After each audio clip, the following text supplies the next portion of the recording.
Okay, I got it. Okay, it's allowing me to record. Okay, I'm recording.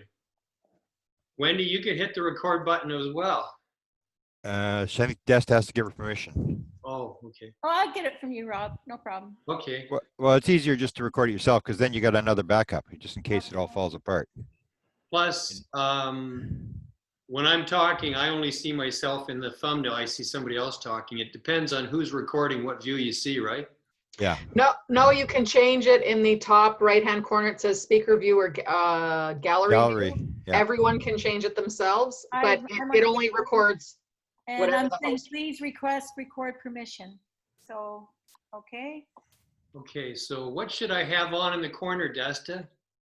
Well, whoever you want to see. So speaker view will see only the person that's speaking. If you have it on gallery view, you'll be able to see all the people that are here. That's like, yeah, that's not good for taping though.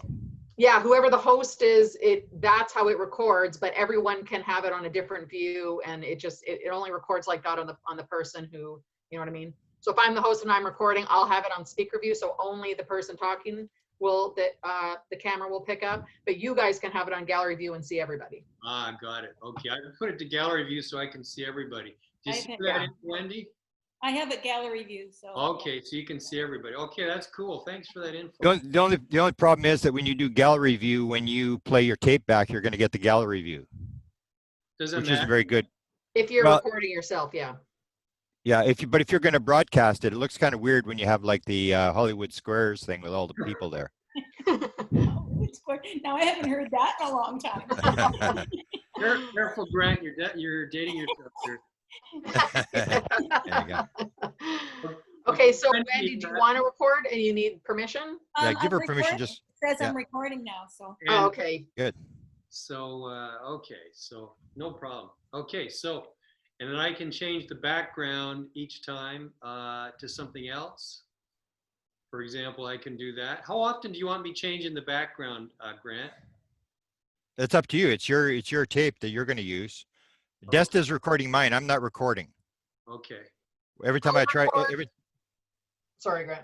Every time I try to record, I get it all messed up. I can't do two things at once. So that's why I have Desta here to. I don't have to worry. I just got to worry about what to ask and what to say. Okay. And Rob, as long as you're talking, then you'll be in the speaker view, so you can change if Grant's talking, we won't be able to see your face at all. But if you can change the background whenever you want, as long as you're talking, we'll all be able to see it, and that's what will be recorded. I see. Got it. Okay. Perfect. So now all of a sudden I'm the speaker view right now. Yeah. So you should see. Anyone who's talking, I'll change it, so I'll record whenever you guys are ready, and I'll get out of here. Okay.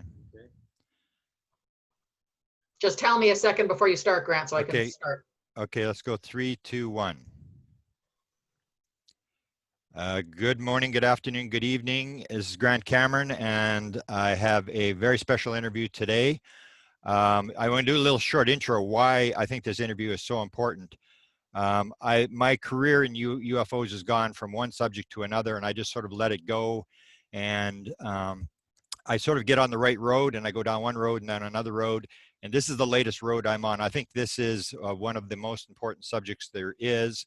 I have done 2 previous interviews about what we're going to talk about today. My guests today are Rob Freeman and Wendy Gallant, who are working on something that I desperately want to know how it works. And this has to do with being able to see without your eyes. And I got onto this maybe 6 months ago. And I think it's important because I'll give you an example.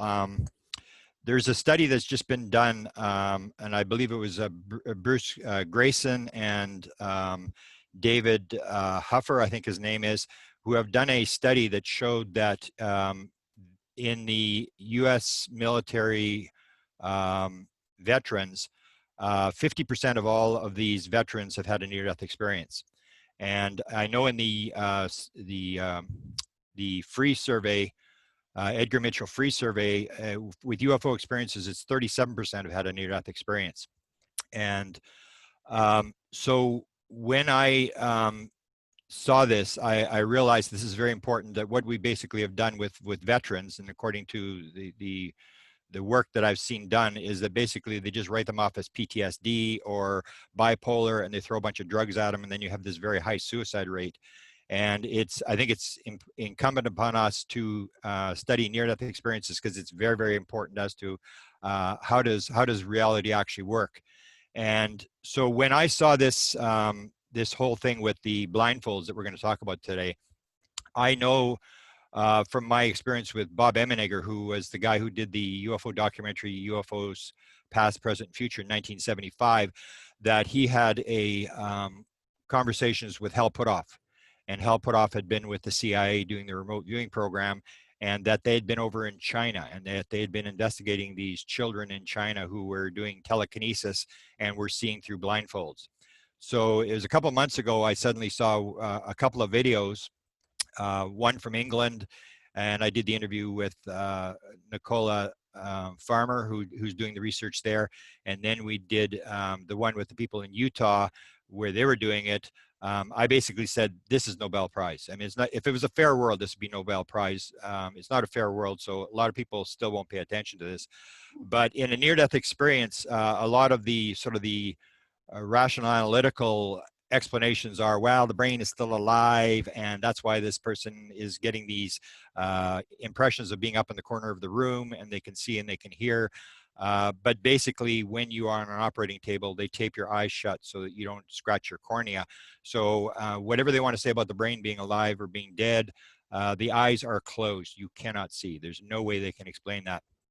So when I saw the first videos that I saw of children and adults being able to see through blindfolds, going through obstacle courses, reading books and stuff like this, I said, this is near-death experience. They have duplicated whatever's going on with the near-death experience, how that person can hear and see when the brain is flatlined. This is what it is. And so that's why it's so extremely important to me that we view this research that Rob Freeman has, I found out through Sinead that Rob had been doing this. I said, Rob's doing this? And we had done a previous interview with Rob, and we were talking about ports and timelines and some weird experiences that he'd had doing his documentary film stuff. And so I said, wow. And the important thing about Rob and Wendy is that a lot of the people who are doing this research have got non-disclosure agreements. They will not tell you how this actually works. And I'm really not interested in circus. I'm not really interested in being able to do this or whatever. I just want to know, how does this work? Because it seems to tie into a big part of what reality is all about. So with that said, I want to welcome Rob and Wendy to talk to me about this. And I'm honored to talk to you and to find out, how does this actually work? Because you two have done a lot of work on this. And Rob, I think you were telling me you've actually been trained by 3 different people. Yes, thanks for having me on the show here, Grant. Both Wendy and I actually have been trained by 3 different people. It really started because, as you know, I've been researching out UFOs and ETs like you have. And I really felt that if somehow we can sharpen up some of our other senses, maybe we can, contact ETs telepathically through consciousness, different ways. And a good friend of mine, Leonie from Australia, we had met her on an expedition there. When I got back from Australia, she had sent me a video of her granddaughter with a blindfold on, reading and playing. And I thought, oh, Leonie's just playing a joke on me. This can't be real, right? That's what everybody thinks. That's what everybody thinks when they first see it. It can't be real. Leonie's a fun person, and she's always joking around. I thought, oh, here's another one of her practical jokes. And I said, Leonie, is this for real? Is this a joke? And she actually said, this is for real. My granddaughter can read with her eyes closed, with a mask on. And I said, I want to do this. But good for you. I'm glad you're doing it, because I think it's so extremely important as to giving us an idea of how does reality actually work? Because we sort of think, that we see through our eyes and ears and stuff, and then you see this and it says, well, no, we got something wrong here. We're making a mistake. Yeah. And so what happened next was, we had been out looking at UFOs, Wendy and I, who's on the program with us here. And I was telling her about this. And Leonie told me that there was a a lady in Ottawa that practices this, that teaches this. So we actually spent a weekend up there, and we learned very basically how to do it. And Grant, I've lost you here. I don't know if you're still on the call. Are you still on the call here? You might have just left for a second. Okay, so I'll keep talking. You know, I'm in the rural area here. My internet connection is really not that great, so I never know if I'm just talking in the thin air. But we went to Ottawa. We learned basically how to do it, just to see colors, and we didn't have much success. One of the people in our group did. There was 4 of us, but the rest of us, especially Wendy and I, didn't really see much. I think I saw 1 color. So we started practicing after that. Wendy and I agreed that we would practice on our own, and we kind of learned the hard way. We were holding up colors, we were doing various different things. And I think at this point, Wendy, I'll let you talk and just describe a little bit of some of the things that we did. Well, we would drive to each other's houses and wear the mask, of course. And we tried some of the different things that we were taught in Ottawa. And it was working. We were starting to see colors. Which was huge. We were starting to see, our first thing was seeing colors up close. Then as time went on, we started seeing colors out of the room. Rod would be in my living room, he'd start seeing colors in my entranceway here. And then we moved on to seeing colors. Rob did it one time outside. He put it in his car and drove away, and I was seeing colors as he was driving away. So, but we were doing all this on the fly, really, just trying to learn ourselves what to do. Then we decided to bring someone over from Romania and did that course also. We had a lot of people there. And we continued to see colors and that. We didn't really go much further, did we?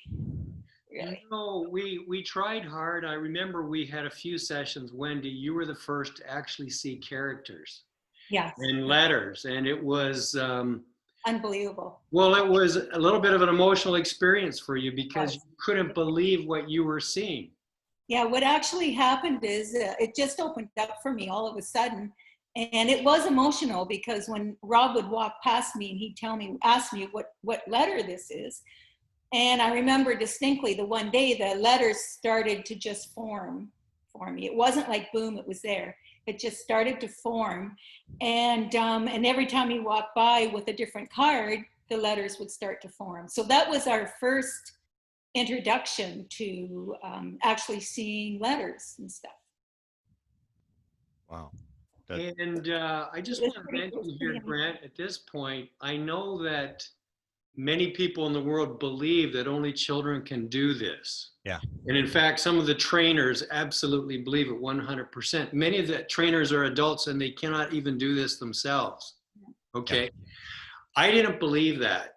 I thought, what's the difference? Okay, you become older, but you still have the same brain. So I refused to believe that, and Wendy refused to believe it either. It was a long road for us to learn to see colors and to progress into seeing characters and letters and symbols. But the truth is, children can learn very easily. Like I've, taught my own niece in just a day. I mean, children even can do this spontaneously. And of course, their parents will tell them that they can't do this, but they can do it very quickly. It really, they're open to it. And it can be a consciousness thing. We don't know. I know that in some of the modes we learned, it was all about sending your consciousness, sending your energy out. And, Wendy can also speak to this, but we sometimes believe this is kind of like, it starts off as remote viewing for us as adults, and it turns into real-time remote viewing. Yeah. And that's why it really takes a lot of brain power. We just finished a 1-month-long course with Nikolai Denisov and Marina from Russia, every day from 10 a.m. to 12 noon. And I guess it was Thursday, Wendy, you know, my seeing was really opening, and I was reading characters and letters, and oh man, it was so tiring. I had to have an hour-long sleep in the afternoon, and that night I was so dizzy. I was afraid to even get in my car and drive it. I just felt so spaced out. It taps into a part of the brain that we don't normally use. And it's interesting too, because I'll put up a different screen here in the back, but when we were learning, here's one here, they start off with symbols. Okay. And here's Wendy and I practicing. Wendy, we're doing it over Skype. Wendy's guiding me. I have my eyes closed. And she's asking me to go from different symbol to symbol, trace them out, and say what they are. So you start out with very simple things to recognize shapes. It's almost like you're in a part of your brain that's never been used, you know, and it doesn't know anything. And that part of the brain is like a child. And a child has to learn what shapes are. A child has to learn the letters, the numbers of the alphabet. And it's really a strange sensation. And Wendy can speak to this in a minute as well, because once you can practice these shapes, then you can start to recognize letters of the alphabet. The letters of the alphabet first appear as these shapes or similar to these shapes. And that's the only way you know them. So it's the strangest thing of having to teach yourself. You feel like you're a baby. Wendy, maybe you could speak to that a little bit as well. Yeah, we had to draw out all the characters slowly with your eyes open, and then close them, and then imagine and try to trace out the exact character with your eyes closed. And when you open your eyes, you're seeing, like when you look at it and you trace it out, you see it, but then when you close your eyes, you still see it. So you keep doing it, and then when you open your eyes, you see if you're still tracing out in the proper lines, which is teaching your brain that that is the character. And if you can keep the lines, keep your finger on the lines, it's like you're seeing with your eyes closed, if you keep doing that. And they keep working on that and working on that. And we eventually were able to just close our eyes and start tracing the characters and going right across the whole sheet with our eyes closed. So it was like training your eyes. And then we went on to letters, and we had to train our brain to recognize letters again. And then after that, we moved on to colors, shapes and colors, and we had to train to see the shapes and the colors. And it was very tiring. They said that we were basically growing neurons in our brain that we'd never used before. So every day, even though we were 2 hours, the two of us, they take turns. And sometimes I'd get really excited about it, and I'd be training off camera. The worst thing you could do, because it is so exhausting. So when they tell you to rest, you rest, because it is so exhausting. And at the end of the training session, you just go and you just want to sleep. For an hour and a half, you just want to sleep.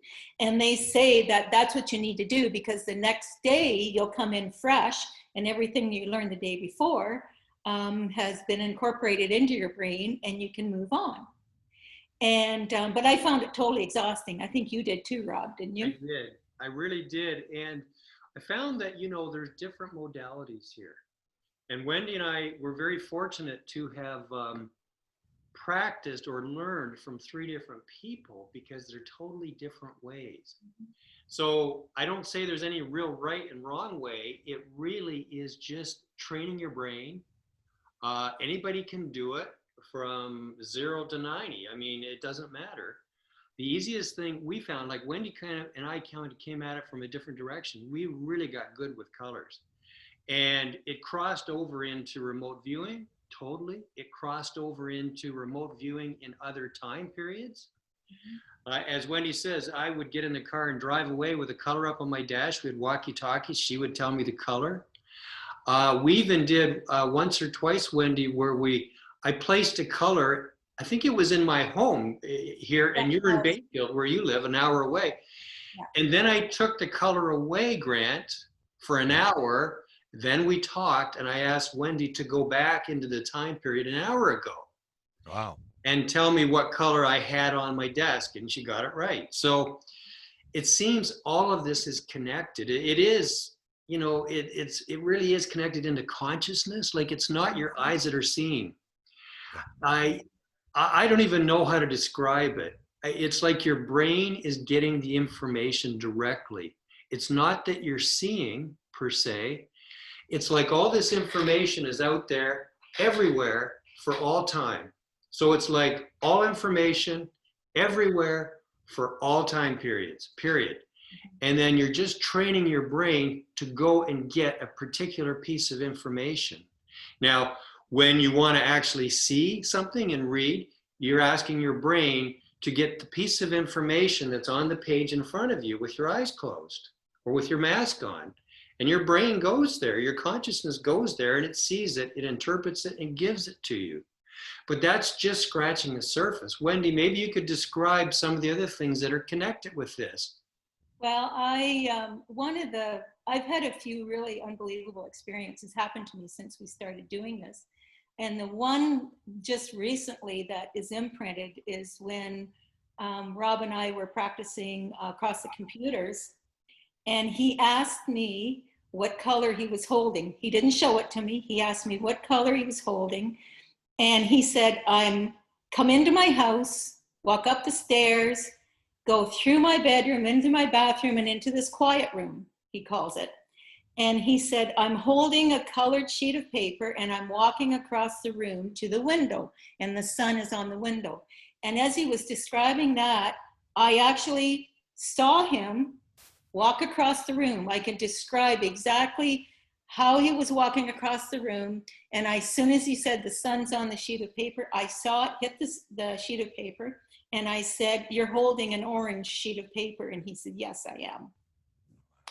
But I physically, I was blown away. It wasn't, I've gotten colors, but the part I was blown away about is that I actually saw him walk across the room. I got really emotional that time also. It was like, wow, I actually saw this. So there's lots of things to this, because before we were doing this, I was playing with coins and I was playing with dice and stuff like that. And I got that I could tell what the dice is. I got that I could tell what the coin was, even though it was under my hand. Like, I'd flip it, put it under my hand. I actually saw a coin one time. The actual whole coin appeared. Like, it was a coin that was totally different than I normally use. And it was very distinctive with a bird's wing come up. And I saw the whole, even though it was under my hand, I saw the whole image of the coin. So there's just so many things attached to this that you can go on and on and on about it. So, yeah. Exactly. And as we ended our session on Friday with Nicolay and Marina, they got into some of the things that they do and practice and teach people. And he went on to say that this seeing without eyes, that you don't need light to do it. Like, for example, you can be in a totally darkened room, Grant, with not a speck of light, and you can read what's on the page. And I said, I want to do that. And Wendy asked me, why do I want to do that? And I said, well, I want to be able to see where the ETs are in the dark when I'm looking up at the sky. That was one of the things I asked the Utah people, because there's always this thing about the skeptics saying, no, you're peeking. And I said to him, well, have you ever tried? And maybe you can do that. I don't know if you're doing a documentary on this, but you try, like, if you're going to read cards or something, you do it in the dark and get infrared cameras or turn the lights on, off, whatever. And then how does a skeptic then say that you're reading the cards in the dark? Exactly. You can't be peeking. I think that's significant, that there's so many potentials of where you can go to prove so many things that will get into time and space and how consciousness actually works. That's I hope you do that. Do the dark thing where you show this stuff in the dark, where people are able to do it, and it's got nothing to do with peeking and seeing and stuff like that. Exactly. I will, Grant. Now listen to this one. Wendy had an interesting thing happen when she was practicing. She was a little bit annoyed by it, but Nicolay said, no, this is a good thing. We can save this for later. Wendy has Zoom vision. okay, with her, this special eyesight, with this special seeing directly from your brain, she was tracing the letters with her eyes closed. And then the letter, Wendy, why don't you describe it? What was happening? Well, he was taking us to smaller and smaller print as we were progressing. And when he took me to a magazine, my first impression was, oh my gosh, that is so small. And as I said that, I'm trying to see it. I'm trying to see the letters. And as I said, wow, this is so small, the letters started coming out huge. Like it was a tiny, tiny little H, say, and it was coming out in huge, huge letters. And I said, I can't believe that I'm seeing this. And he said, well, that's a good thing. He told me it's a really good thing to magnify it. But he never, he said that, and I actually saw one time that it actually was tiny at one time, but I seem to magnify stuff. So it was pretty incredible too. There's a crossover to that. And I noticed that as well is if you've studied Dr. Michael Newton, the life between lives thing, where you see this with people who are under hypnosis with this real time, the ability to see things that they didn't see when it first happened. Like, for example, Sherry Wild talks about she was blown away when she was being regressed when they stopped her on the road. And then the regressionist says, well, what time is it? And she said, I don't know. I didn't look at my watch. And he said, well, look at your watch. And she said, I looked at my watch. I couldn't believe it. And then he said, what street are you on? And she says, I don't know. I mean, I didn't pay attention. And he said, well, take a look. And she actually, in her vision, went and looked. The same as Michael Newton. There's this thing where people are in the afterlife where they're in front of this council and they've got these medallions around them and they have this writing on the medallion. And he says, well, what's the medallion saying? And the person says, I can't see it. And he says, well, go closer and look. And the person goes, oh, okay, I can see it now. It's almost that thing where it's beyond the vision. It's almost into the whole paranormal, how things actually work. You can move around and stuff. I mean, that's fascinating because you see that in the spirit world as well, that description of when your mind wants to zoom in on something, it actually does it. Yeah. It was very interesting, Grant. And so those are the two things that as we progress with this, and Wendy and I practice every day, like literally Monday to Friday. Wow. What I want to do is learn the seeing in the dark, and I want to learn the zoom. Now, I've already had some experiences with Zoom, not just the Zoom call that we're on, but I mean zooming in on something.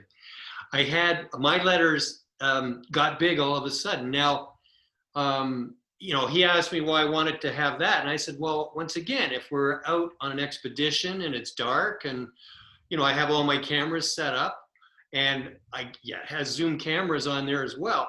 But if I see something in the sky, it would be pretty neat if you could use those two faculties, seeing in the dark and Zoom.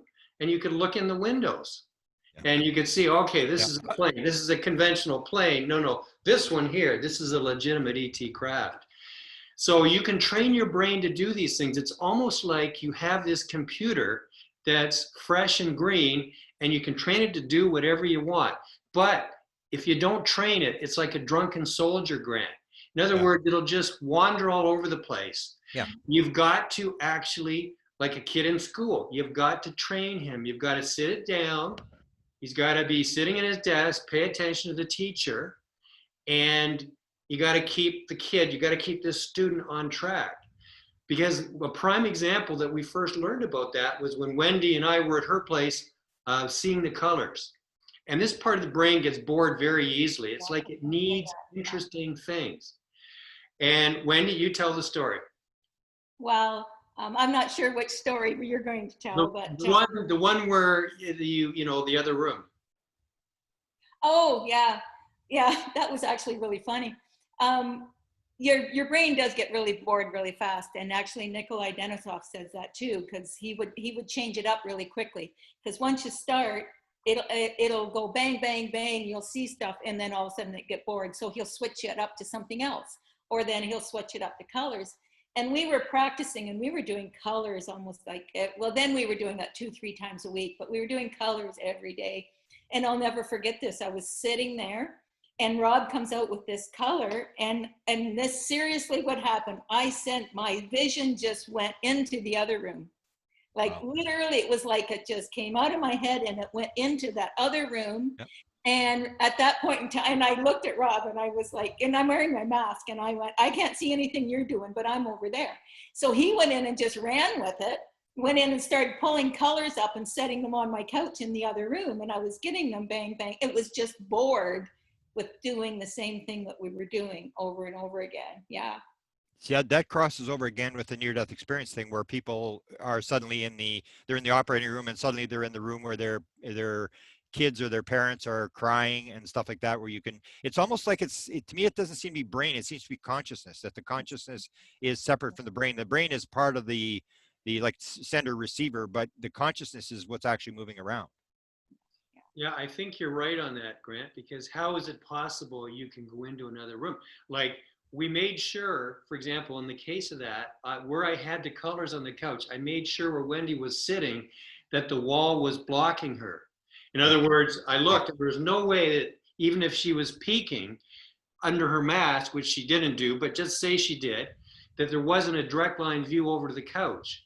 So I was holding the colors not only in another room, but there was a wall between, like it was out of view, even if she had her eyes open, and she was banging them off one after the other. How is that possible? It is like your consciousness goes into another place. Yeah. And plus you've got the thing where you're talking about time and space, where you can actually move to a different timeline and see it. It's like so it can't be brain, because brain will be in the 3D time and space. Consciousness can move. It's non-local. It can move to wherever it wants and to whatever timeline. Almost like Russell Targ said, it's as easy to remote view in the past and the future as it is in the present time. And Nikolai says the same thing. Yeah. Yes, and Grant, it's almost like your brain itself is like a dumb terminal, a dumb terminal. And all this information out there is the internet. Yeah. And therefore, your dumb terminal, you can attach to the internet and you can go anywhere. So it's like your brain, with your consciousness ability that it has, you can go anywhere you want, anywhere in the universe that you want. But once again, it has to be trained. It's like of the billions of possibilities, you've got to give it direction. It's like saying, well, I could go in my car and I could go a million places today. Well, you don't. You've got to say, okay, I need to drive into town. And then your whole brain starts working around that. But you have an infinite number of possibilities, but you have to direct it. So it's the same with all this stuff. It'll wander around and play all by itself, and it'll come out at different times too when you're not even wanting to do this. But you've actually, if you want to do something with it, you got to train it and you got to direct it. You do have to focus it and tell it, this part of your brain, what is it that you want to do? Do you want to bend a spoon? Do you want to move objects? Yeah. Do you want to see in the past? Do you want to remote view in real time? You want to see in the dark? What do you want to do? There's billions of possibilities, so you do have to focus it. I find sometimes that it just opens up, sometimes it'll just open up and I'll see a room and then it'll close. Or when I was working with Nikolai, we were working with colors and he was doing a training, the circles with the color, and I was doing the training, and then all of a sudden it opened up and I saw everything. Then it closed. And I've seen the same thing when Rob and I were practicing one night, or I was here practicing and we were training, and I could see my fingers. I could see these emblems and stuff, and I was getting really excited, and I turned around and picked up the sheet beside me. I could see my whole hand and I could see the whole sheet, like in real time. And I was like, wow, and then all of a sudden it was gone again. So I think a lot of it is the training. I said to Nikolai, how do I keep it open? How do I make it, stable? So, yeah. But it's just incredible when it happens. Just incredible. Where did the Russians get a hold of this? Because it sounds like they're pretty advanced in the training they do. So where did they pick it up from? Okay, so, there's many different people doing this around the world, and a lot of them are kind of in their own little bubble. Some of them believe that they were the ones that actually originated this. Yeah. But this has been going on for a long time. Like Helen Keller herself did this. There's accounts on the internet of her assistant, and they were doing this. They were dabbling in this a little bit. There's accounts going back into the 16 and 1700s. Like, as long as people have been around, they've been able to do it, Grant. Like, Yeah. I even wonder if it started from our, caveman days where, there's no moon, it's pitch black, and, the family has to protect themselves, and there's a danger coming, it's pitch black. They have to be able to see. So perhaps we have it in our bodies as a result of need when, way back in our evolution, when your own life was at stake. And perhaps everybody practiced it then. It was just a normal sense that you had, just like, touch, taste, feel, seeing, hearing, no different than that, except that, in modern day society, we don't really know about it. And so if a child does it spontaneously, probably the mother and father discourage it and think it's something paranormal or something anti-religious, and, don't do it, close it off. But it's a normal thing that everybody's had. Now, I know that Nikolai in Russia, he was fascinated by this, and he visited many people all around Russia who were masters around different aspects of this. Wendy, do you remember any of that, what he said? I can't remember where he went. I remember, didn't he go to the Philippines too? He was training all over. He's been doing it for like 30 years, I think. Yeah, the Indonesians were doing it a long time ago with the military. That's where Yeah. the Utah people picked it up. Yes, absolutely. In fact, he, at the very beginning, they gave us some of the history. Now I'm remembering. And how they teach it for their army is they will choose guys and gals who, how would I put it? Maybe they go through various tests. So they're kind of their elite people who are prepared to go through almost anything because they get special treatment. If they make it through, they get special status. So what they would do is remember, Wendy, they would lock them in a room. Oh, that's right. Yes. With no light, either with no light or no food. Do you remember the story? No light, both, no light or no food. In order to get food, they had to tell them what was on the wall. Was that what it was? They had to tell them what was on the wall, but it was pitch black. Something like that. So it really forced your vision to come forward. You're seeing, and Grant, I've got a really cute story around this. Wendy will laugh because we were having trouble when we were practicing maybe a year ago. And I thought about this idea. I thought when there's need involved, a necessity, the brain will come through and help you, right? It's like if there's a car accident in front, your subconscious brain makes you grab the steering wheel and steer around it without you even thinking, because there's a need, there's a necessity, there's a danger, whatever. So I said, Wendy, I'm not going to eat breakfast tomorrow. You make she made like a little burrito thing, I guess. A wrap, yeah. Wrap, and she had a big table there in her living room. And she placed it, she showed me what it looked like. First, she had it near me with my eyes open. Then I put the mask on and she placed it in a different part of the table. And she said, Rob, you don't get to eat until you find your breakfast. And it's funny because I was looking all around on the table very carefully with my mask on. I couldn't smell it, it wasn't like that, but I was getting closer. And as I used my hand to it's kind of like the people with vibrovision, but I used it as a way to direct where I want it to be seen. Yeah. And my hand was getting very close to the food. And we got videos of this, of course. And Wendy's looking and she's getting all excited. He's going to get it. And I went to touch it. And of course, I thought, now, is this the correct place? So I moved my hand away to see if the image got stronger, because I was seeing the color of the burrito, right? And Wendy was aghast because she thought, oh my God, he's right on. He's going to move away, right? But then I quickly moved my hand back. From it. Yeah. I moved my hand back because then it got stronger again, and I just grabbed it with total confidence. I just grabbed it, and then I took my mask off and I got to have my breakfast. So we actually did practice that idea of, if you need it to happen, it will be there. In other words, it's a part of your faculties of your brain that help you, and especially when there's urgent situations. You know, it's kind of like me learning Spanish. I've been learning Spanish for a number of years, and in the classroom, it's kind of difficult when the teacher wants you to say things. But yet when I go out in the community and need to buy something or take a taxi, order things, whatever with people, all of a sudden my level jumps up by a factor of 5 or more because it's a necessity. I've got to do it. I'm right on the spot in the moment. It's like a gun to your head.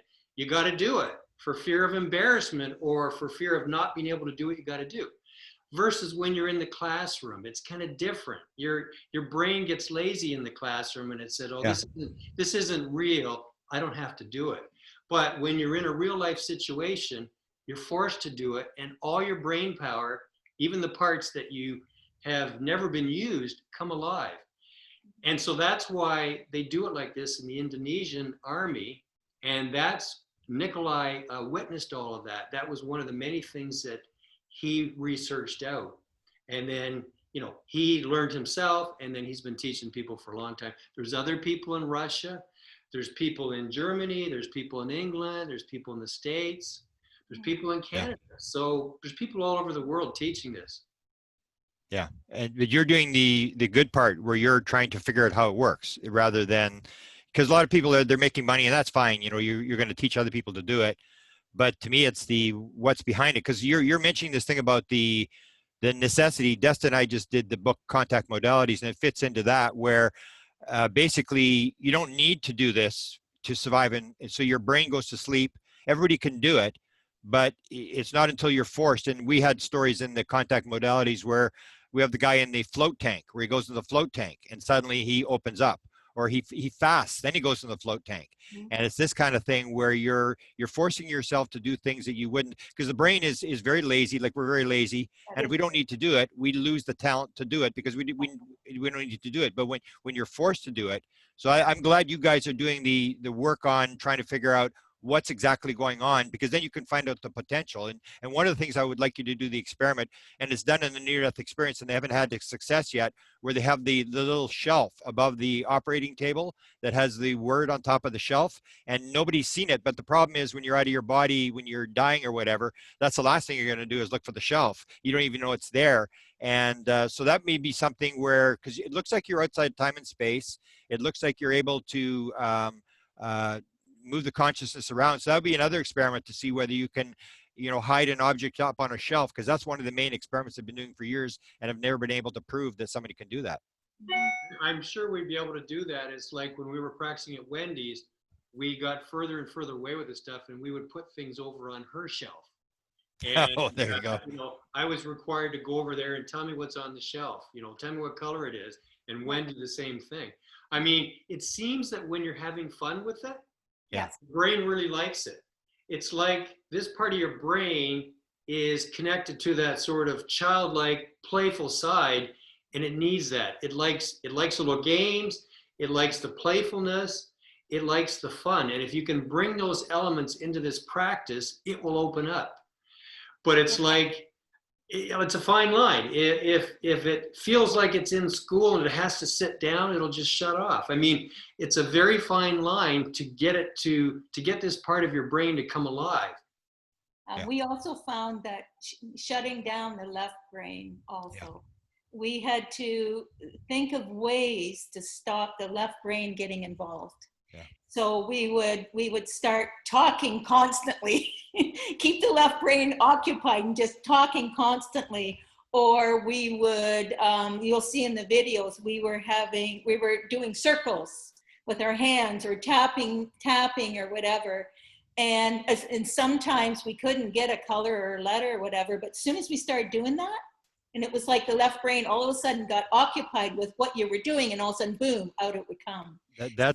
Yeah, that's something that that's my whole theory behind contact modalities is the signal is there, and it's the ability to shut the left brain down. I was going to ask you why, because you do that tapping, and you're saying tap your head, put it on your head, do this, and all these weird things. And that's where you get, like with remote viewing, that's why they give people a number rather than saying it's a target in Egypt, because the left brain is going to say, oh, I know what it is. It's the king's chamber and the king's, and the left brain starts guessing. So what you do is you distract it, or the Bankston healing method, where you get these these ego images and you flip them in your head and it sort of sends the left brain off for coffee. And I think that's what it is. The left brain, the signal is being picked up by the right brain, but you got to shut the left brain off because it's creating all this noise to stop the signal from coming through. So I'm glad. See, you guys are right on the path. Are you doing a documentary on this? Because this is fascinating stuff.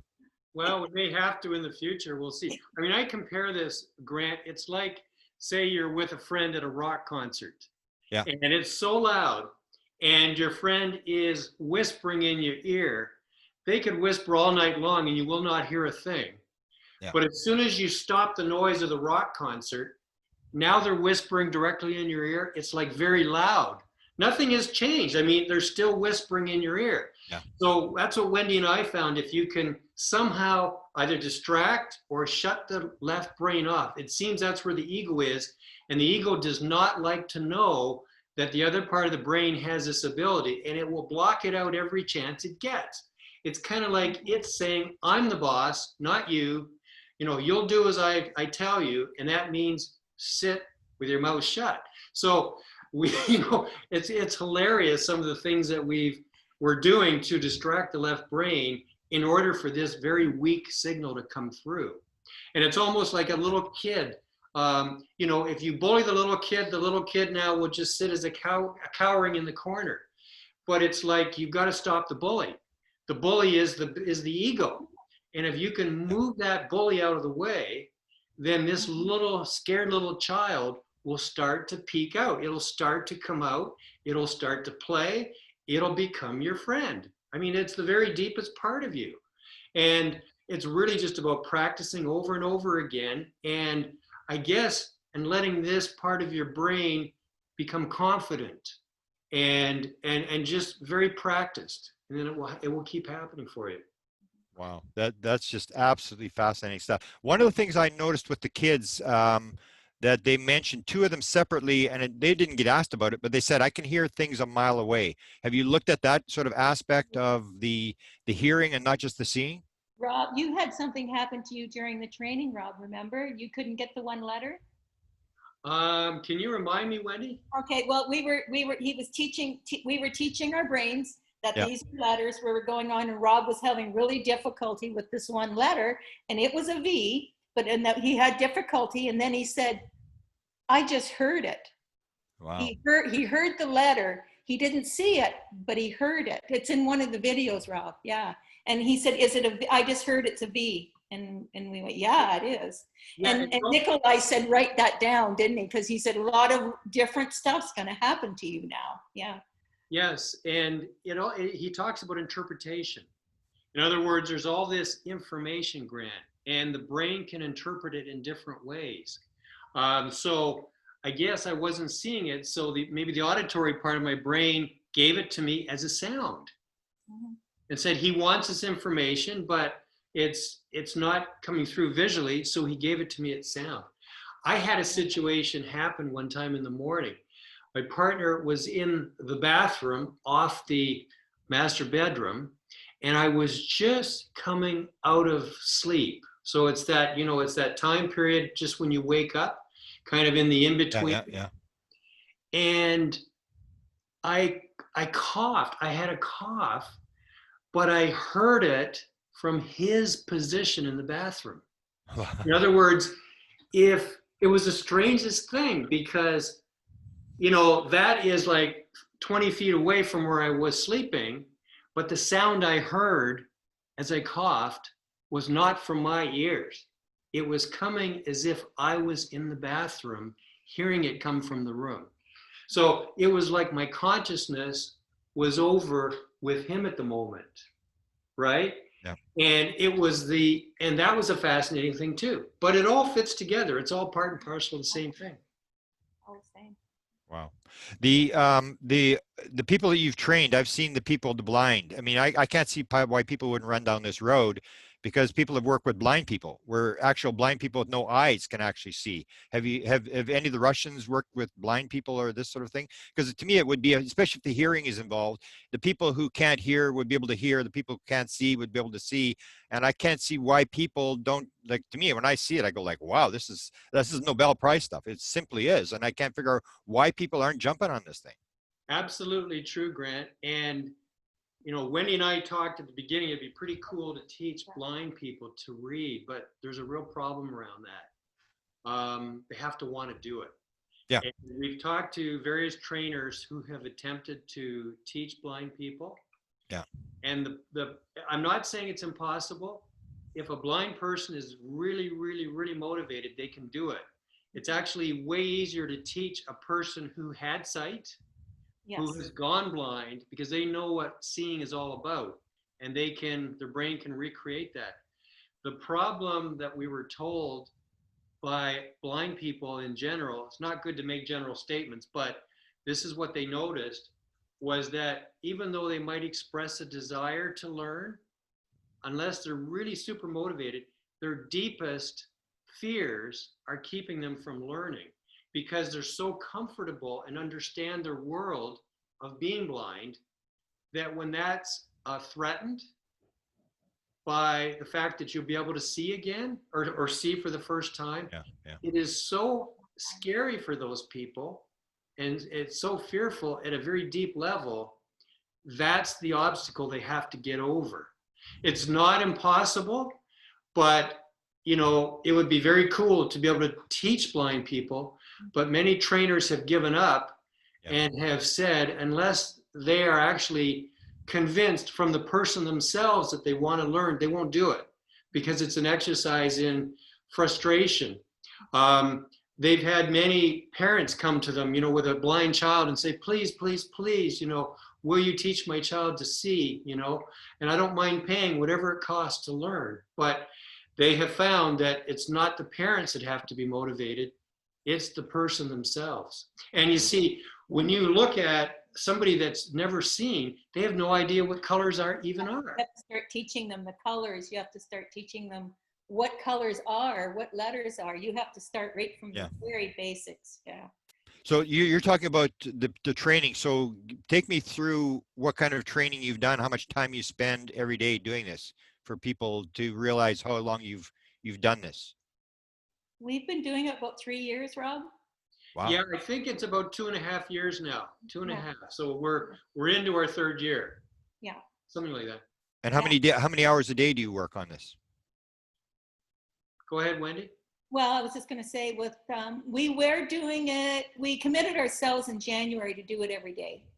Okay. But we were alternating back and forth. So then we decided, since we were locked down, that we would contact Nikolai and do that. So we did that for a month, 2 hours a day for a month, not including weekends. So we did that every day. And they said that if we didn't train, we would slowly go backwards. We had to keep at it, keep it active, keep going.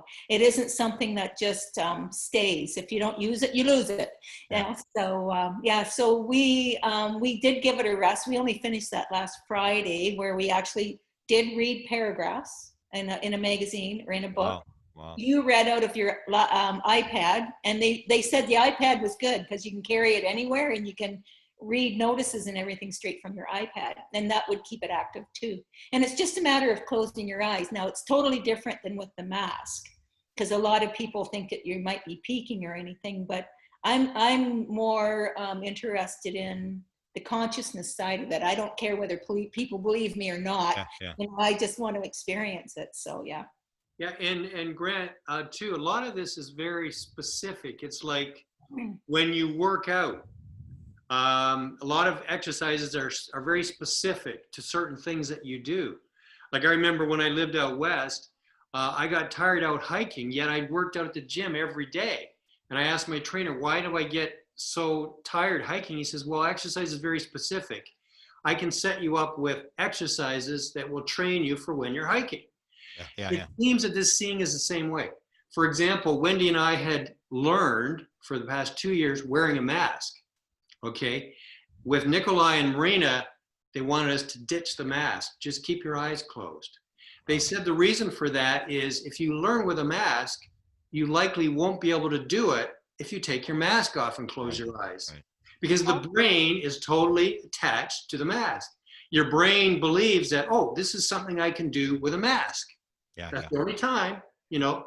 If I close my eyes, it doesn't work. So they said, what's the point? You can't carry your mask around with you everywhere, you Yeah. know? So that's why they teach to learn with just closing your eyes. And here was the interesting part. I said to Wendy, I'm going to try, after it happened, while we were training, I tried to do it. I think Wendy, you know, we were on Skype with them and you were doing your part and I pretended I was out of view of the camera. So I put my mask on, right? I couldn't read, Grant. It was Wow. like, it was all black. It's like my deep part of my brain said, no, this is something that you do with your eyes closed, not with a mask. Wow. So Wow. it's very, very specific. And whatever it is you want to do, once again, you've got to train that exact modality. But of course, if you're doing the documentary, then you got to do the whole thing that they do with the band-aids over the eyes and the mask, and it's like it's really I mean, it's really impressive when you see that kind of stuff. Can I ask, when you go into the state, for example, you say that you can close your eyes, and say if you were in a UFO situation where something and you want to zoom in, how long does it take you to get into the state? Or can you sort of be in it right away, or do you need to sort of meditate or do whatever to get into the state? Well, you know, I think it takes probably, I would say about a half a minute or a minute. What would you say, Wendy, for you? Yeah. Just relax. I find that, because I noticed when I was training, I would have difficulty and then I just say to myself, relax. And a couple of times when I just said that, just relax, then everything would just open up and I'd see everything on the table. I think one of the things that blew me away were at the very beginning is when they were training Rob and I was telling myself just to relax and everything on the table opened up and I saw my pen and, you know, like you don't believe it, right? Because you're seeing and you're like, we're okay. And then I just reached over to where I saw my pen. There it was, picked it up, and there it was. And I went, okay, I actually was totally seeing what was on the table. So, yeah. Because we've gone all our lives not knowing about this, and we have a very fixed view of reality, when something happens beyond that, it's very difficult for the brain to believe it. And this is the reason why Wendy and I made videos, because even though we were doing it, it's like I would talk to, you know, Wendy would practice and she was doing it. I saw it because I witnessed it and I held the camera to video. And later on that afternoon, Wendy would question it. And it's like, Wendy, I got video of you doing it. And the same thing would happen with me. She'd say, Rob, you were doing it. And I says, yeah, but I don't know about that. And she says, I've got video. Play the damn video. Look at it.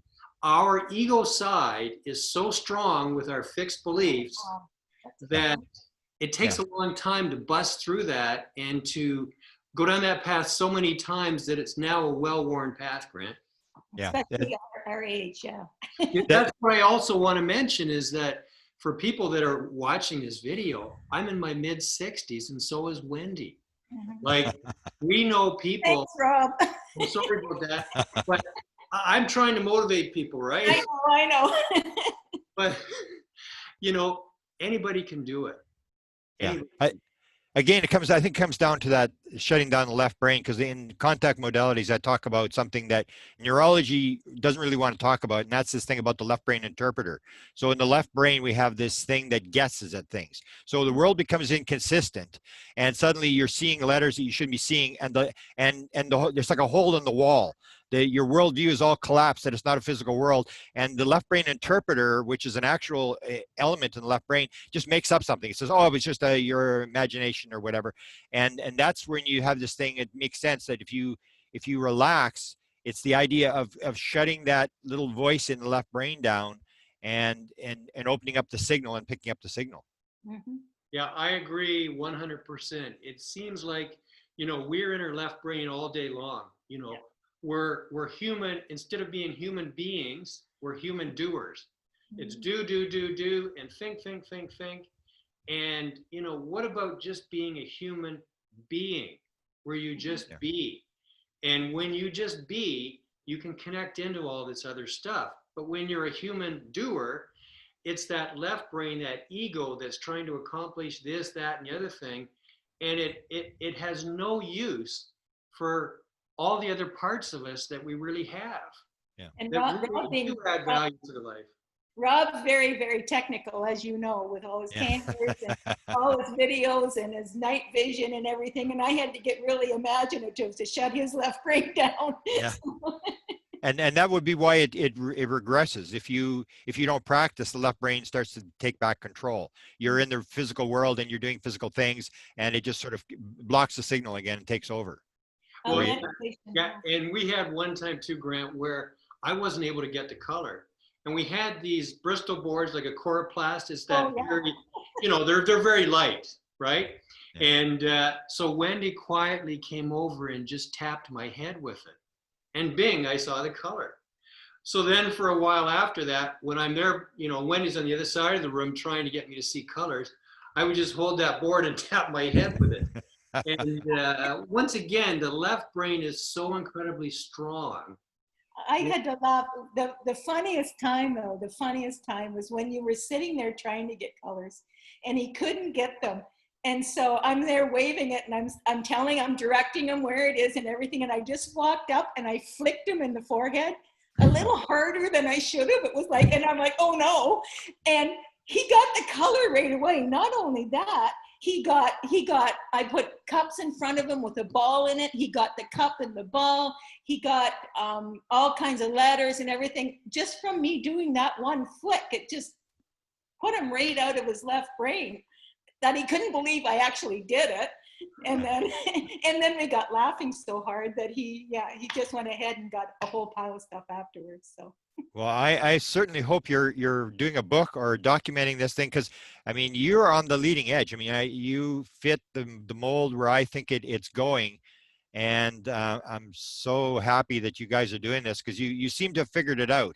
And it's one thing to teach it and make money out of it or entertain people with it, but it's another thing to actually go through the work every day just to simply try to figure out what's going on and how can we make it better. And I think that's what you guys are doing, which is I'm so honored, and I hope that down the road, if you get more discoveries, that you come back on and we can talk about it again, because I can't say enough about what you guys are doing, because I think it's Nobel Prize stuff, and it's just fascinating. Where you've got videos, and let me ask you two questions. First is about your niece. Is she still in it? Because that's one of the videos I saw, the first one I saw, which went, oh yeah, these guys know what they're doing. Because you were doing the thing where she was reading the stuff and the colors, and she seemed to have it down. So where are your videos, and how can people? Desta will link it, but tell people you've got a lot of videos that you've put up about the research you're doing. Okay, so Wendy, you have a channel. It's your personal name. Yeah, it's I have a channel. It's actually Psychic Ability CE5, because I'm into the CE5 thing too. Most of mine are unlisted. Oh. At this point, all Rob's are public. So, and they're pretty much the same ones. So yeah. Okay, and let me just look mine up, because I forget the exact name of it. I'm just quickly looking here, Grant. The name of mine is called Seeing Blindfold Practice. Yeah. And it's basically right from the very beginning, isn't it? Because what actually happened to me is when we went to our first training session, Rob found out about it and he asked me to go along. And I was sitting there, I walked in and I was sitting there, and the lady immediately said to me, number one, you're not going to get it because you're too old. Also said, you just lost your husband. So for those two things, you won't get it.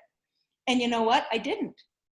That whole training thing, I didn't. So we came home, I was frustrated, and I think it was because of what she said to me. And so we just started practicing on our own and just kind of moved forward, yeah. Yeah, and Grant, you're asking about my niece.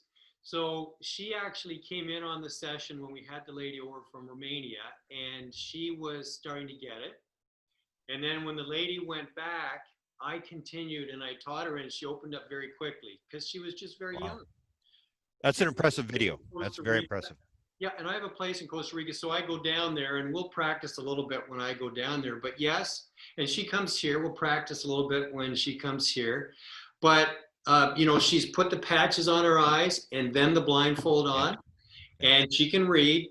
But the strange thing about it is she doesn't really care that much about it. Yeah. You know, it's like those that can get something easily don't appreciate the value of what they have. Yeah. Those that work really hard to get something guard and protect the value for what they have. Mhm. And it's like, you know, you look at us where we are, and I mean, gosh, we've been at this for like 2.5 years, and we're now just starting to read. And yet you get these kids that can learn in an afternoon. Yeah. Some can learn in 1 hour. We were teaching some of the kids up there, weren't we, Wendy? And we were teaching them in an hour. Yeah, one of the things that totally fascinated me was when the first time I taught this little boy, and I think Liz was there too, and we were teaching him, and we kind of went, how did that go? We asked him, where are you seeing? He was seeing colors, he was seeing letters, and we said, where are you seeing? And we put it down, and he goes, I'm seeing here. And I went, what? You know, Yeah. so we're trying to tell him, no, bring it up here, you know, like we were novice, bring it up here. And the teacher went, no, kids can see anywhere. Kids can see their legs, their arms, they can see everywhere. So it's not just here, it's which proves it's not the brain. It's the consciousness. It can be anywhere. So, yeah. And the kids seem to verify the fact that the left brain hasn't come online yet. So they don't have that negative, you know, left brain interpreter talking, and the voice is talking, and the ego and stuff like that. They're able to shut that out. Mhm. And you guys I guess you guys have proved that you can do it with adults, and that, but you still need to shut that part of the ego down. And that's what they said about remote viewing when they asked, it was, I think it was McMonagle, the top guy, how does it work? He said, you got to shut down the ego. Simple. And it's always comes to the same sort of thing, is that's what you're in the physical world. You need that part of your brain or your consciousness. But if you want to do this kind of stuff, you've got to get out of that day-to-day world thing. I agree 100%, Grant. What's the future hold? What have you got some experiments you want to do, or things you want to do, or you just want to get better at what you're doing? Well, I know Wendy's interested in some of the other things. She can talk about that herself. But for me, once again, my purpose for wanting to learn this ability or this skill, this gift, whatever you want to call it, was for, you know, we're doing documentaries around the ETs, as you know, and trying to make contact and so on. And I just feel it will help me substantially for that purpose. So once again, I want to learn to see in the dark, so I can see, you know, where should I be pointing my camera to? Yeah. Can I interrupt and ask you, has it helped in terms of CE5s? Are you able to sense? Because you'll hear people like Chris Bledsoe. I mean, if you heard the famous story he tells with John Alexander, where John comes there and he's describing where it happened, and they're on top of this hill above the river where the abduction thing took place. And then he says, they're here, John, they're here. And he said, how do you know they're here? I just know they're here. They're here somewhere. They're around. All of a sudden, boom, this thing appears and goes flying off. So I wondered, have you been able to sense stuff? Has it helped your CE5 world? Well, I can tell you that I had all my equipment set up here on Saturday at the house, up on the deck. I've got a loft, and there's a deck overlooking the river valley. And I turned my cameras, and I got this round ball show up in the thermal. Now, we're still vetting it through Dave at MUFON and stuff. You know, I try to debunk everything we get because... You got a left brain. Yeah. Yeah. But there you go. I mean, it might be legit, but, you know, a lot of times I get nothing in the thermal. And how is it that after finishing this intensive month-long training on Friday, Saturday night I set up the stuff, turned the camera, and now I've got an object going across in the thermal screen for 9 minutes. It's like a ball for 9 minutes going across the screen. Wow. I sent it to Wendy, and we don't know. We gotta check it out further, but I'll have to get back to you on that, Grant. But that is my objective, is to fine tune it, to do this feedback loop, so I don't have to spend as much time in the field, and time that we do spend in the field, we're getting better results for sure.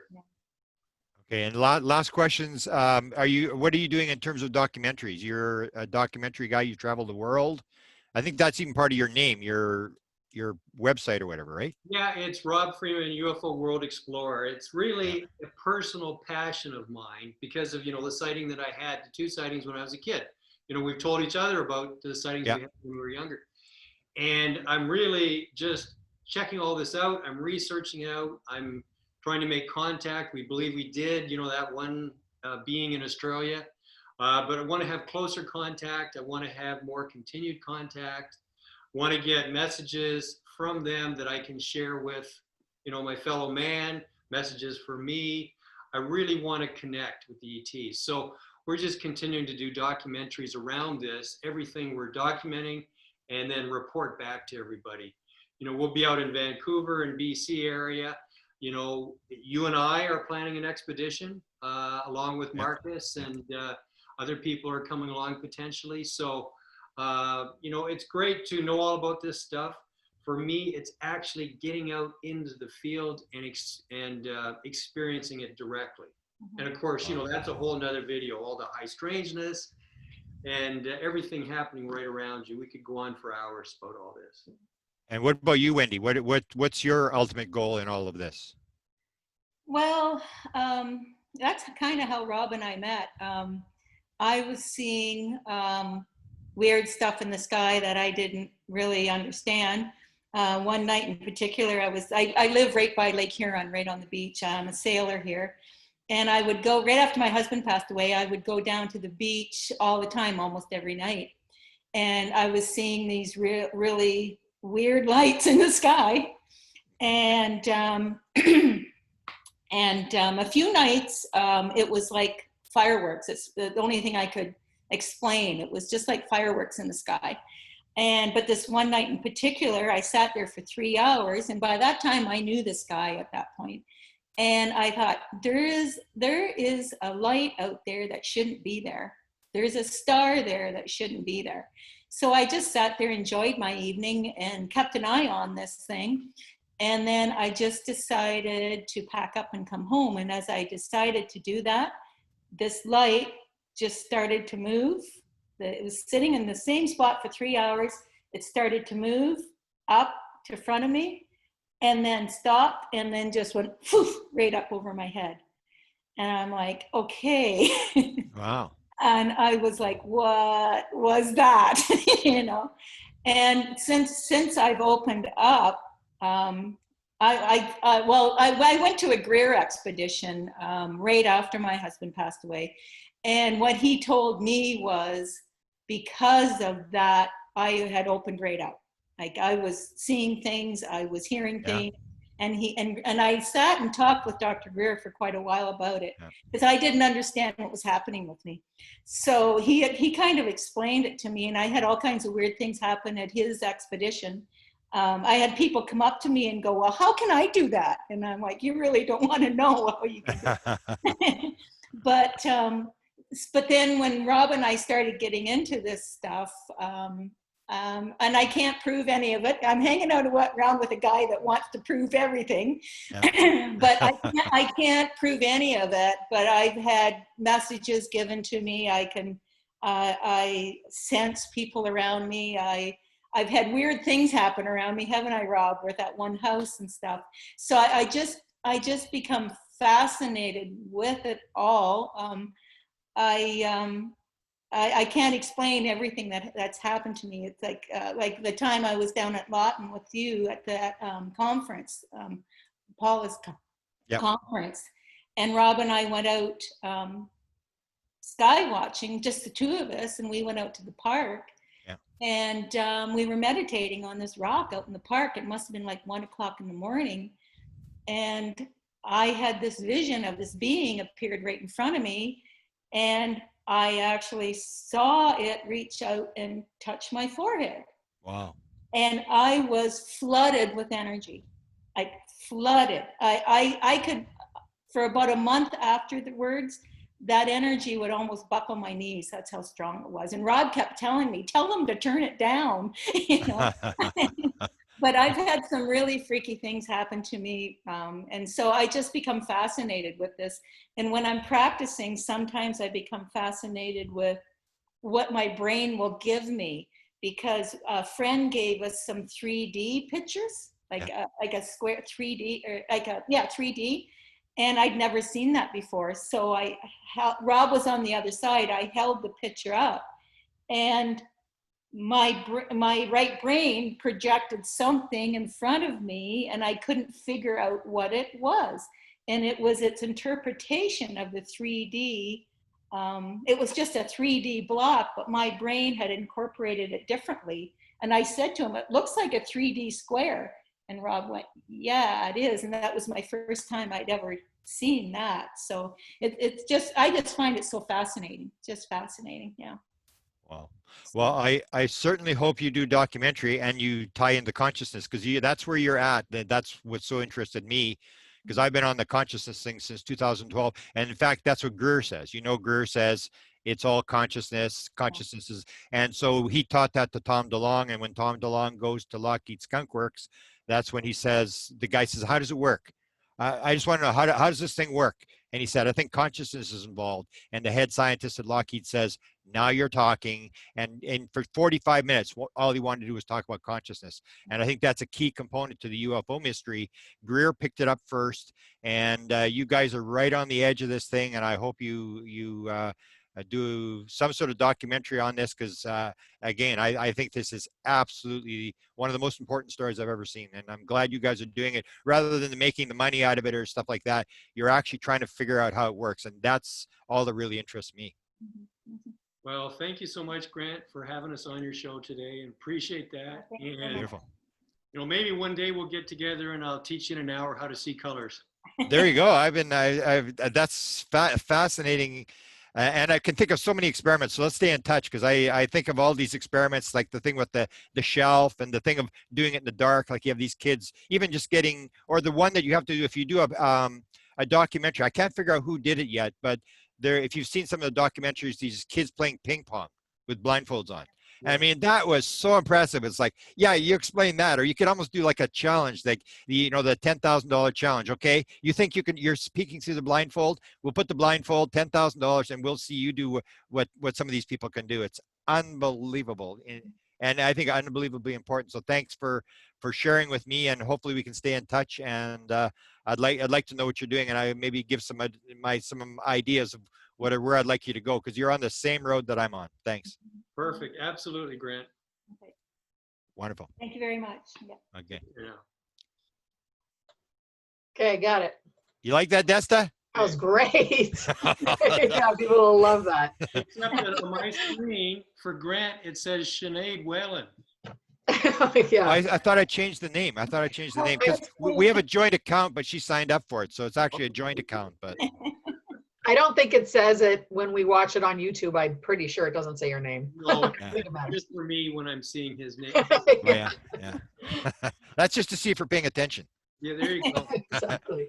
Wow, I'm so excited what you guys are doing, because it is true. I mean, everybody's trying to make money out of this thing, and I couldn't care less. It's like, people got to realize what this is doing, what it actually teaches you about how the world actually works. I mean, people are totally missing the boat of how reality actually works. When you can do this kind of stuff, you got to go like, wow, we've got some stuff wrong in how we see the world. You know, many of the parents that bring their kids to teachers to learn this ability, they're usually kids that are having trouble at school. Like they're being bullied, they've got learning disabilities, and they're doing very badly at school. And of course, then it goes into bad behaviors. And of course, later in life, you know, they could get into trouble with the law, drugs, everything, right? Yeah. Some of these trainers are helping these kids, and there's one story after another about how these kids turn right around. Yeah. Like no longer is the kid being bullied at school. Yeah. Because for one thing, the kid can sense when there's a bully on their way. Their abilities increase. They're learning. Their schoolwork increases. Their ability to concentrate, because it's like they've gone into a whole new part of their brain. You know, they say we don't use 90% of the brain. Right? And it's like these kids are now in that other 90%. And, you know, watching some of these videos of where kids were like this, just almost cowering in the corner from bullying and everything else. And now they're kids that can stand up to anybody, and they're proud of themselves. They feel good about themselves. So in my mind, you know, this is something that down the road, it'll be taught in schools. Remember we the hope. remember the autistic boy that was blind and deaf? Remember that? Yeah. And all he did was sit there and scream, go like this and sit there and Yeah, scream. yeah. And they actually, the trainer was awesome and worked with this kid and actually got him to see, can you believe, an autistic kid got him to see, and he could spell his name out in this toy that he had his front that had letters on it and lights, and when she was done, he could actually talk. He could actually, you know, spell out a word. They would teach him what his name was, and he would spell it back out again. So, and he was, and by the end of it, he was just calm. Yeah. Wow. If somebody's still taping, you'll have to give me that piece for the tape. That's critically important. Have you ever followed the work of Diane Hennessy Powell? She works with autistic, nonverbal autistic children. So nonverbal autistic children, the left brain is basically shut down. And she had this Haley, the famous Haley, at 10 years old, 162 numbers in a row right telepathically. And it's that kind of thing where you get these kids that shut off the left brain, and they're able to, they suddenly become very psychic. They can do all this kind of stuff. And I think that's, again, sort of proves some of the potential that we have, which reminds me of another experiment that now it's escaped my mind, which I want, the one with something you may want to try that Nicola Farmer talks about, the one where, I don't know if you heard this story, where the mother usually brings the kid to the training, and the one day the father brings the kid to the training, but the father's a skeptic. And then she says the kid is sitting there reading the book, and the father walks across the room and looks over the kid's shoulder, and the kid says, I can't see. And she says, please back off. And he backs off, and she said, oh, I can see again. And that's this whole story with Uri Geller. Remember the story of Uri Geller when he was on Johnny Carson? And he couldn't bend the spoons, and there was Randy and Carson were both very skeptical, and they were in that field, which is the idea which you might want to try if you have a skeptic that's around. Does it block the signal? Because it's the old idea that it interrupts the signal. And she picked this up, and it made sense. It explained why Uri Geller couldn't bend the spoons on the Carson show, because these two skeptics were in the field. They were blocking it. Fascinating stuff. I can't get enough of it. I'm so happy that you sort of told me how this thing works, because that's all I'm really interested in. And I appreciate the fact that you're not in it for the money. You're in it to make the world a better place and help us understand what's actually going on. It's pretty amazing. The deeper you get into it, the more amazing it becomes. I remember sitting there meditating one day, and I just let my brain go wherever it wanted to go. And I'll never forget this. It went off to a girlfriend's place who lived in Romania. Wow. So I'm sitting there and I'm thinking to myself, my left brain got into it and went, I shouldn't be here, because she's sleeping. And I thought, I better get out of here. But before I left, I saw this cushion on her bed. Yeah. So then I left. And the next morning I texted her and I said, sorry, I was in your apartment last night. And she said, oh, and I said, do you have a red pillow on your bed? And she said, yes. Wow. And I was like totally blown away. I'm totally blown away. And that's the kind of stuff I love. I just experiment. And that is important. That's a question I forgot to ask you. And that was the thing about the, is the government, do you know if the government is investigating this? Because they were working on this with the Chinese kids in the 1980s. And then wrote up this report. Now the kids couldn't see; they were making mistakes or whatever. And you'd think that the military would be working on this. I actually looked it up on the internet. I couldn't find anything in the CIA on this kind of stuff. But if you remember back with the remote viewing program, Russell Targ talks about the girl that he had that had no talent whatsoever, and one day they didn't have anybody do the targets, so they asked this, I can't remember her name was, they said, can you do it? She was better than Ingo Swann. She had higher hit ratio, and she had never done it before.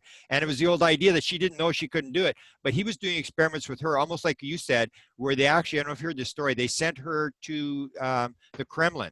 and she went into Brezhnev's office, and she described the door with the red leather with the buttons in it. And then they're in Brezhnev's office, and what do you see out the window? And she looks out the window, and then there's a door here, and well, they go in the door, and she goes in the door, and down below they got some computer center below Brezhnev's office or something like that. And it's this idea, not just remote viewing, but where you actually take your body or your consciousness, and you can actually go there, and in real time he's asking her questions. Where's this, where's that, describe this, and she's actually describing it in the situation. So the potential is just, I can't believe they're not doing it. They've got to be all over this, but I haven't picked up anything. I don't know if you guys have picked up anything about the government working on this. They've got to be working on this. I haven't heard anything. I just know, from being at Paula's conference there last year, she did the whole thing on remote viewing, and that was fascinating. And just all the stuff that the US did for spying purposes, during the wars and all that. Yeah. I don't know anything beyond that, Grant. Yeah. And I do know, because I know Hal Putoff was looking at it, because actually Bob Emenegger was going to do it for the Defense Department. They actually went, this is only about 5 years ago. They reviewed the material, and they said, Hal given all this material on these kids in China. And so they were going to go back to China. So they actually went to the Defense Department. They got into the second meeting with the public affairs guys to go and document this in China. And then the Defense Department said, no, they didn't want to do it, but they were going to actually do a documentary on these kids.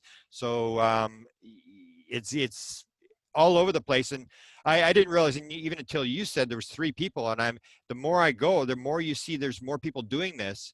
But again, everybody's sort of be into either the training or the money, whereas you're in the research part that I'm into is let's experiment, let's see what we can do. Can we try this? And what makes it better? What makes it worse? And stuff like that. So I just find that anything's possible. That's my experience so far. Just don't close your mind off to anything, because anything's possible. Like the first time I bent a spoon, I was like, Rob, I told Rob I bent a spoon, and so he was like, he never said anything. And then I had to go to London and visit him or pick up something, and he says, get in the car. And so I got in the car, and he hands me a spoon and says, do it. Wow. And I'm like, I've only done one.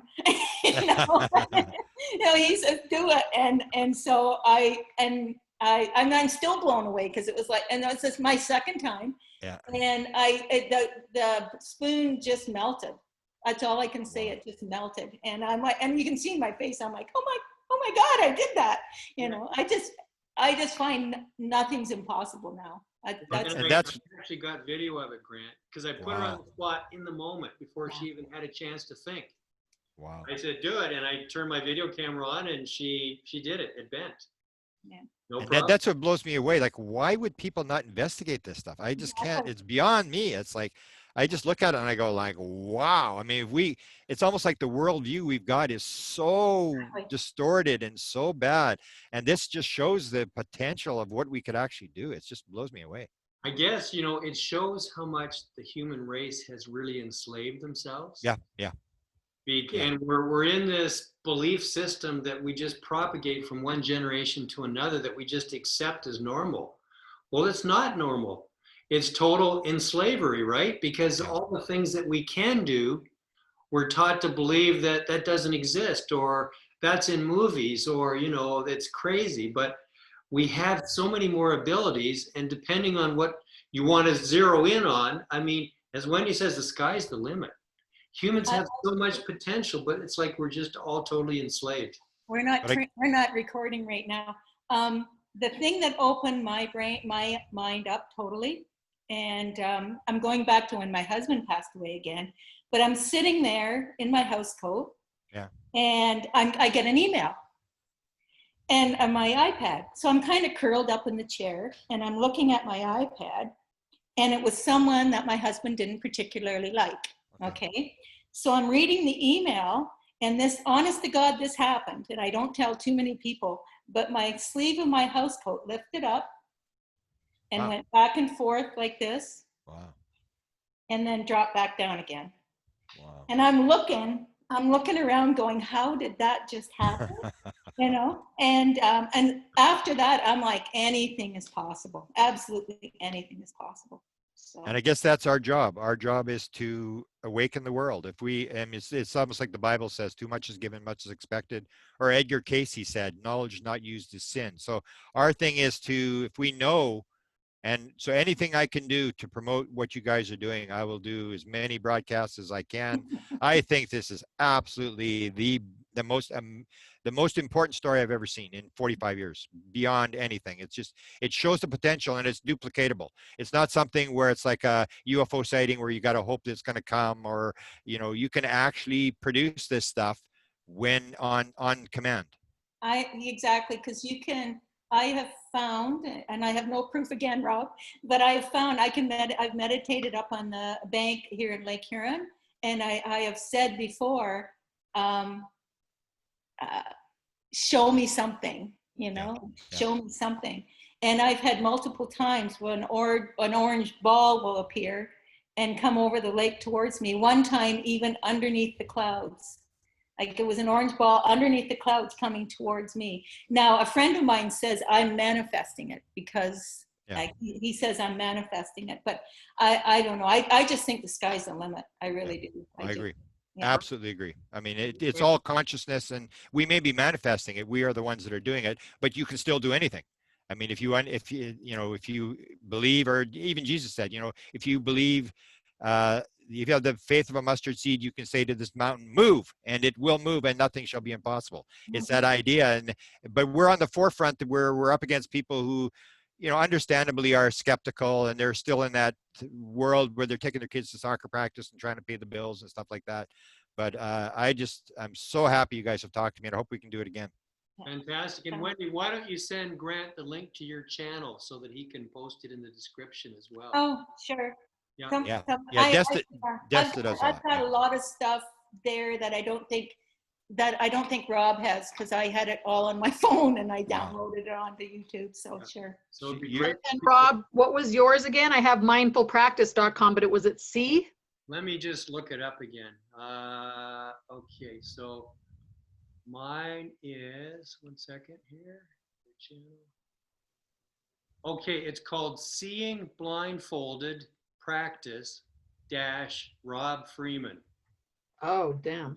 And I can actually, if you want, I can send you the link. Yeah. If you send me the link, then I can just I'll send you mine too. Okay, thank you. I've seen every video you've got. I watched them all. It's like, just can't get enough of it. It's just like, wow. So do some of those experiments and make sure you do a documentary. I mean, this is, people got to know about this stuff. This is incredible stuff. Absolutely. Unreal. We're having fun. Anyway, thanks a lot. Okay. Okay, guys. Okay. Thanks soon. Bye. Bye. Bye-bye.